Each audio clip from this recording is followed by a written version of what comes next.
Public sector enterprises now really rely on artificial intelligence, machine learning, and cloud computing, etc., to improve assets and operational performance, automated processes, procurement integrity, enterprises risk management, and real time decision making. In the next presentation, Radhakrishna B, Director, Pre-Sales Fraud and Security Intelligence, SAS India, and Nabauth U. Khan, Practice Head Manufacturing and IoT Analytics, SAS Institute India Private Limited, talk about analytics in action for PSU sector and the various aspects, critical and analytic enablers that SAS offers for the PSU sector.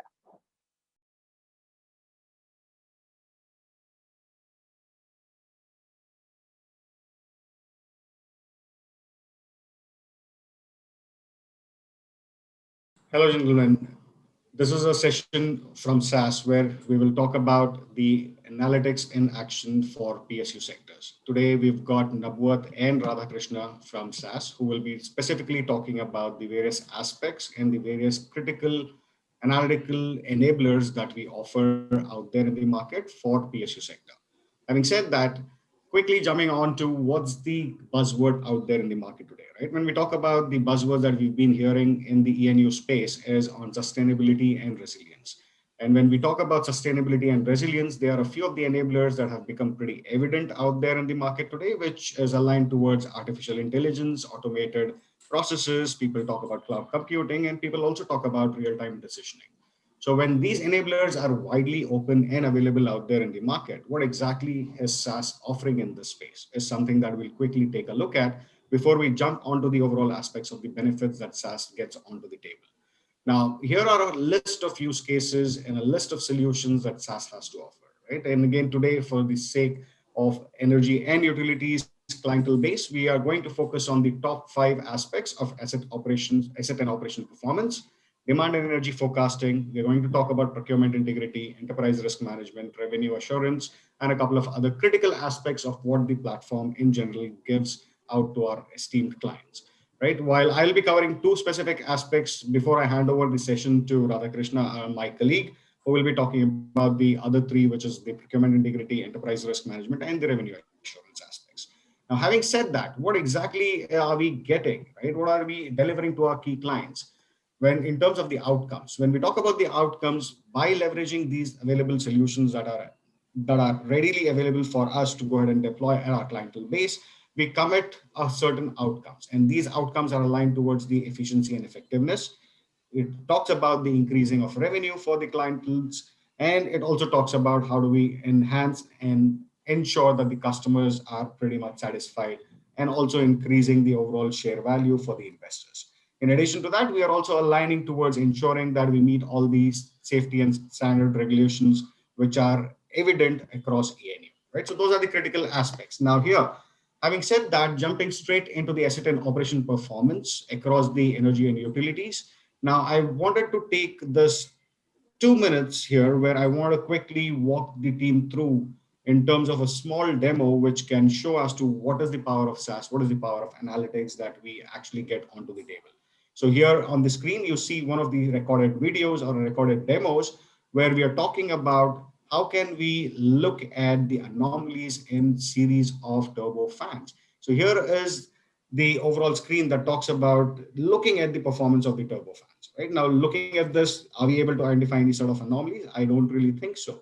And now when I try to just flip the side of it and look at the overall aspects of streaming data, I'm still not able to go ahead and identify unless and until we do not correlate multiple variables and do not look at the specific anomalies in the screen. That's where SAS comes into play, where it does not look at the things in isolation. It does not look at the tags in isolation. It does not look at the asset in isolation, but it tries to combine the multiple variables together to ensure that the right set of alert is identified and a necessary action is taken to ensure that the right solution is deployed on the ground to save your money or go ahead and increase your customer satisfaction. That was one quick demo for the turbo fans. Likewise, I've got something for our utilities customers as well, where we are talking about deployment of the smart meters, deployment of the transformers, right? How can I look at the overall health of my assets at any given point in time? Is there anything that we can do of flagging out the real-time alerts for our clients to ensure that they know as to what's exactly happening out there in the market? right? So those are the critical aspects that we generally talk about when we talk about the asset side of it. Now, from here, I'll switch my gears towards the demand forecasting, right? Now, again, demand forecasting and energy forecasting, two different entities altogether. Now, when we talk about demand, why is demand forecasting so critical in the oil and gas sector? What exactly is demand forecasting, and where is the applicability of the demand forecasting is what we will see here. Now, when we look at this very simplified distribution network, which starts right from the refineries and ends up towards either the industrial OEMs or the aviation fuel stations or the dealers itself or the standalone dealers itself, right? There are multiple touch points where the fuel is moving from one particular block to the other block and so on and so forth. Ensuring that you have the right optimal demand calculated at each of these intervals goes a long way in terms of helping our clients and not only saving their money, also managing the overall inventories, managing the better forecast, managing the overall aspects of uplifting the sales as well.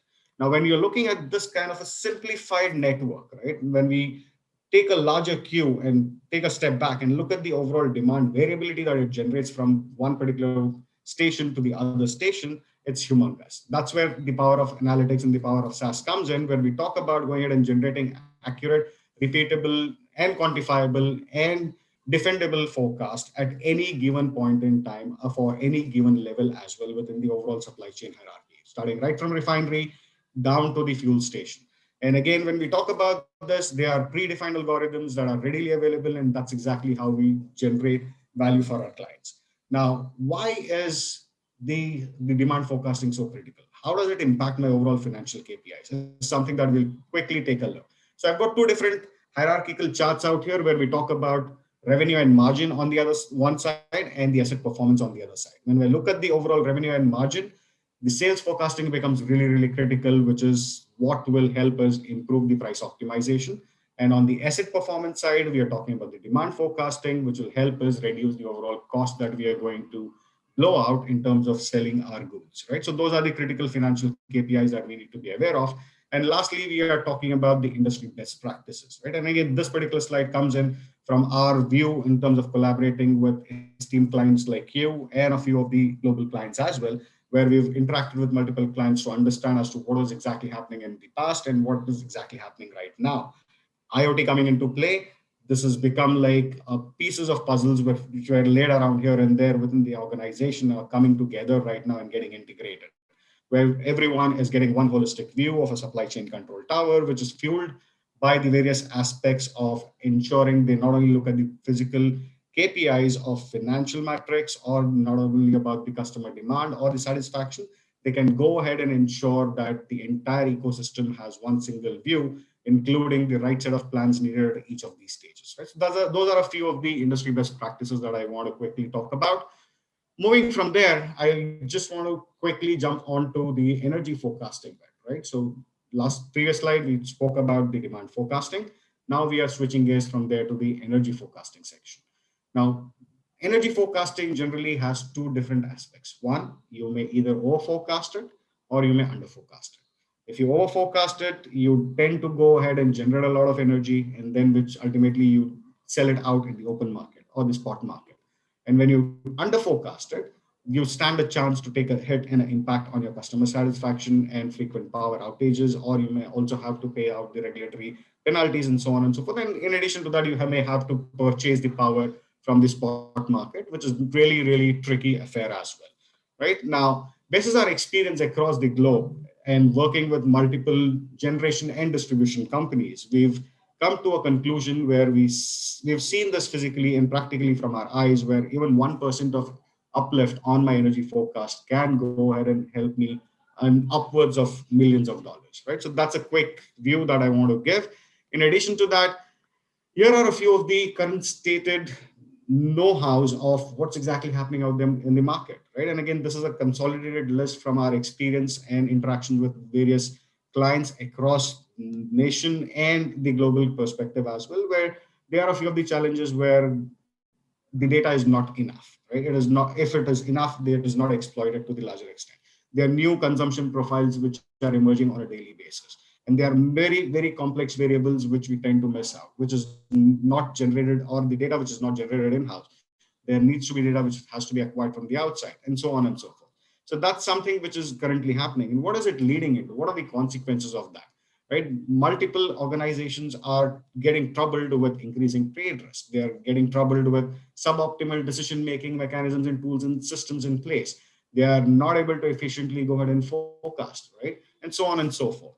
Now, lastly, what exactly is the overall impact? Because of this current state of the market and the consequences, the impacts are very, very high on the overall risk that we generally tend to carry for the long-term contracts. There is customer experience fallout. There are options where we take a hit on the overall allocation of the medium and the long-term projects. In addition to that, we are talking about increased settlement and trading costs, right? So all of this is something which is brewing out there in market. In order to ensure we give out the right set of solution in this particular space, that's where SAS went ahead with focusing on creating a solution which stands completely apart from what market has to offer and gives us and the clients a very, very logical view in terms of understanding the deeper insights, having better data, having better performance, and having better processes in place, which ultimately leads into substantial benefits in reducing the overall settlement cost, increasing the detection of rare events,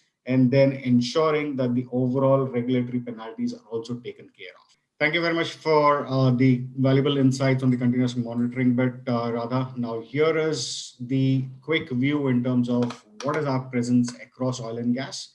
A few of the logos, both national and global logos that we want to quickly talk about and show as to both in, or in fact, the entire value chain of oil and gas, be it downstream, midstream, or upstream, we do some sort or the other work there, right? Including the supply chain, including the asset maintenance, and including the overall continuous monitoring bit that you just heard from Radha a while ago. In addition to that, I quickly wanted to show the other slide, which covers our experience and the global footprint across the utilities players. When we talk about utilities, we are predominantly talking about the energy generation and the transmission companies, which is widespread right from the US and Canada to the Europe and Middle East and Africa to Asia Pacific, right? So here are a few of the logos. This is not the exhaustive list though. This is just a glimpse of our presence across these two sectors. And this is where we want to quickly talk about the entire aspect of what SAS brings on the table and the logos that we serve in right now. Thank you very much for your time today. Ladies and gentlemen, thank you for your time. Let me invite Radhakrishna now to take over from here. Radha, over to you. Hello, everybody. I'm going to briefly talk about analytically driven continuous monitoring. So what is all about continuous monitoring and what are the current trends associated with continuous monitoring? Very briefly, continuous monitoring is all about monitoring business transactions and proactively identifying potential control gaps and fraudulent behavior so that organizations can take action before the money moves out of the organization. So what are the analysts talking about this continuous monitoring as a subject? As per the recent ACFA report, the impact of fraud is almost 5% of the annual revenue for the organizations. And the time it takes for identifying such frauds on an average is around 14 months. And the method of detection of such frauds or suspicious activity, majority of that is around by tips. The top reason that is cited for such failures is lack of internal controls. Where are these issues concentrated? As per the Deloitte report, the issues are concentrated in procurement, in information technology, vendor and partner selection, sales and marketing, finance, accounting, and treasury.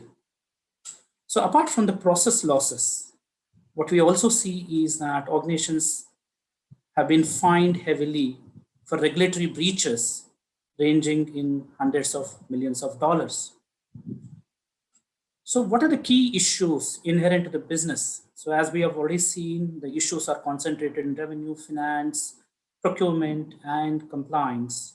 As part of revenue, the issues are predominantly around excessive credits or incentives, partial or unfulfilled orders. In finance, what we have issues are around revenue recognition, whether it is late or early.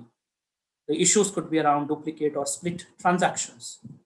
In procurement, we see issues around excessive pricing. And one of the important aspects is also conflict of interest or collusion. In the context of non-compliance, there could be issues around non-compliance for security regulations, and more importantly, labor and employment. So how does continuous control monitoring really help? So continuous control monitoring or continuous monitoring framework, as we call, encompasses multiple departments ranging from revenue, procurement, compliance, operations, covering almost all the departments, functions in the organization. Also covering the entire transaction space, whether it is financial, non-financial, or also dealing with the internal as well as external reporting, including the regulatory reporting. It also encompasses the people who are driving the operations, both IT as well as operations. Second, it also encompasses senior and executive management responsible for oversight and governance. And of course, the assurance function covering internal audit, risk and compliance, and vigilance. So how does SAS continuous control monitoring solution support organizations? What we do is we essentially take into consideration data coming from multiple source systems. It may relate to master data covering supplier information, customer information, product information. It may include transaction information covering financial, non-financial. It also includes the external information apart from the internal data. Also, a lot of information which lies in unstructured form. So what we do is we essentially ingest this particular data. To ensure the data is reliable, we spend a lot of time in cleansing and enrichment. What we also do is that resolve the entities in the context of the organization. The entities could be internal, external, and generate links between these entities so that we could use subsequently.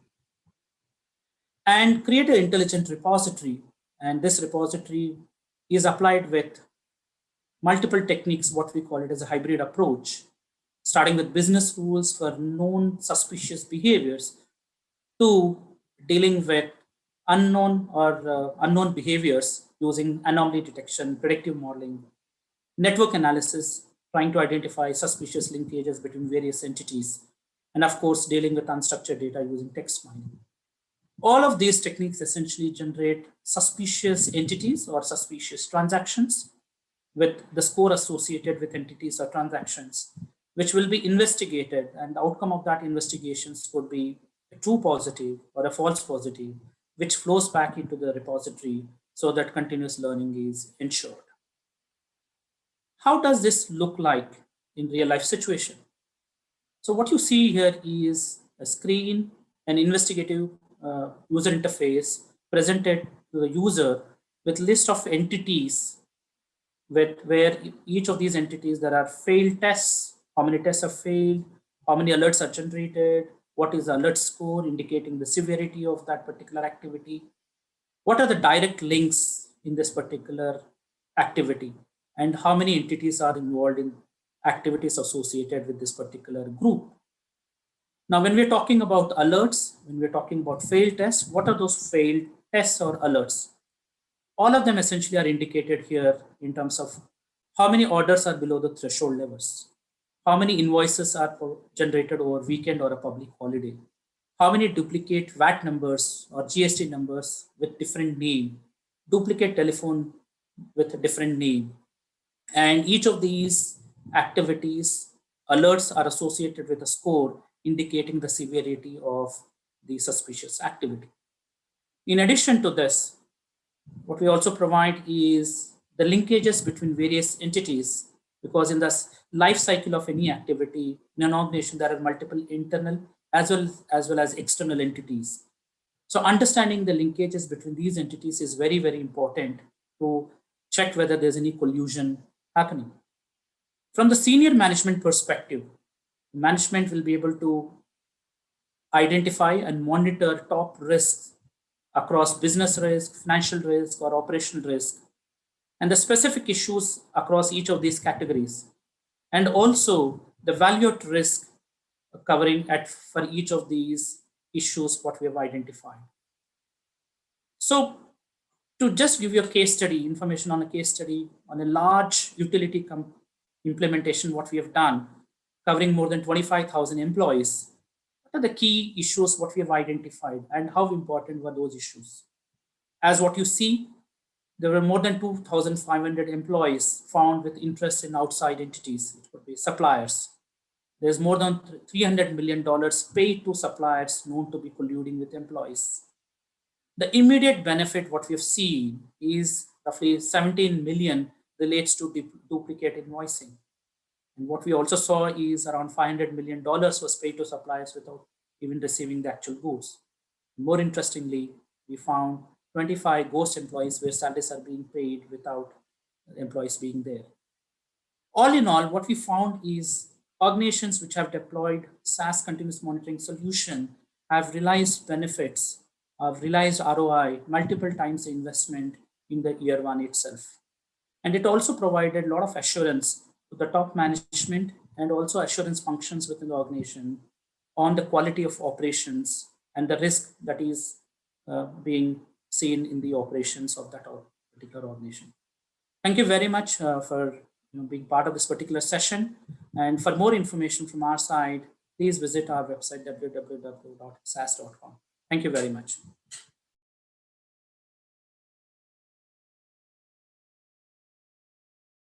Thank you, gentlemen, for an insightful presentation. Stay connected for the next session.